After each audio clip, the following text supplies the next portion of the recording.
Hello, Vudani here, and I'm gonna show you a thief spec that's probably a bit different from other thief specs you've seen.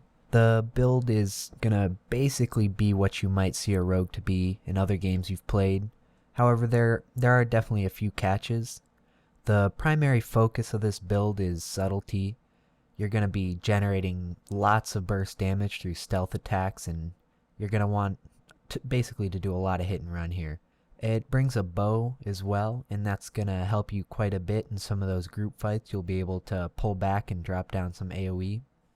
The first thing you see here is me going down the trickery tree here to get preparedness. The 3 initiative is very useful for this because you're going to be stealth quite a bit, and when you come out of stealth you're going to basically go all in on someone. As you can imagine, this being a stealth build, you're going to go deep into shadow arts, and the 1 second duration on stealth is very useful, as well as the 2 second stealth on your steal. Your steal will probably be the best opener you have. You'll be able to use that and just get right on someone very quickly, put out a lot of bursts with that, and you'll also get their weapon. That's a bonus.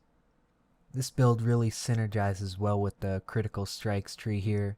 As you see, you'll get the crit chance on flanking as well as what you get from the precision. You also get the extra initiative, and initiative improves your crit damage. And obviously, the critical hit chance on stealth is key for this. By using 3 different stealth abilities, you'll pretty much be able to appear to be everywhere on the battlefield at once. From what I see playing this build, you'll be able to essentially pop out on someone with your initial steal, kill them in a couple seconds, and then disappear again and be right on someone else. Having these stealths is very useful, not only for getting away but also for opening on people. The Venom is quite the addition to really getting people locked down. It's very rare that someone will live through a Venom if you get some good crits on them. One thing people often pass up with Venom is the fact that you can apply Venom very early and let it begin that cooldown. So right when you open on someone, it'll proc and you'll have maybe 10 seconds left on the cooldown. So that's it makes Venom and some other poisons a lot more useful than you may think. For equipment, I went for basically as much crit damage as I could get, although there are ways to get more, but I did want to get that added survivability.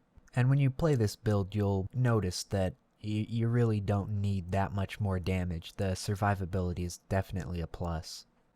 I'll show you some gameplay here just to kind of get you going with this build.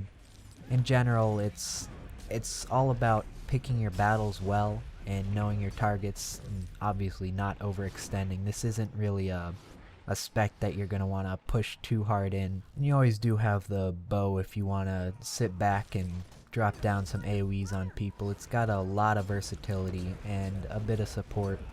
It's a pretty balanced build. It might not be the strongest for Thief or might not have the best burst, but it's a very fun build to play. I really enjoyed this. Also note that while I recorded these, the steal was bugged. You're not gonna see me stealth when I steal, however, I am stealth. I honestly don't know if other people can see me, but I do know that backstab works when I steal from people. Overall, this build is for someone who wants that stealth experience that they may not have thought was possible with Guild Wars 2. The stealth durations in this game are substantially lower than other games, however, that really doesn't matter too much. The only difference is people will know you're near them, but if you do stealth properly, you'll be able to take advantage of them and that stealth. As always, I hope this video is helpful. If you like the build, let me know. If you have any improvements for this build, I'd be glad to hear it. I'm always looking to figure things out with whatever build I put up. Obviously, I'm not showing you the best builds out here, just builds that I like, builds that I play, and I find effective. Thanks for watching, and I'll be putting up some more videos with this build and other builds pretty soon here.